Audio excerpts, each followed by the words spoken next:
वरेण्यं भर्गो देवस्य धीमहि धियो यो न प्रचोदयात्। सम्मानीय सभापति महोदय, एठारे उपस्थित पूज्य गुरुजी और मोर गुरुमा वृंद, मोर छोट बड़ भाई भौणी मैंने आज यही सभारे मत किसी कहबार सुजोग मिलिथिबारु मु निजकु धन्य मान करुअछि।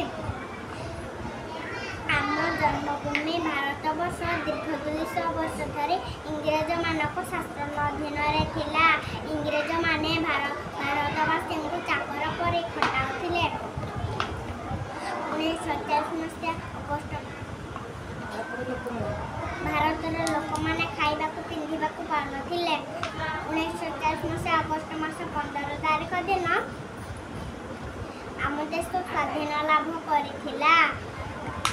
एही दिन को मन रखापी आम प्रति वर्ष अगस्ट मास 15 तारिख दिन स्वाधीनता दिवस रूपे पालन कर आसुछु।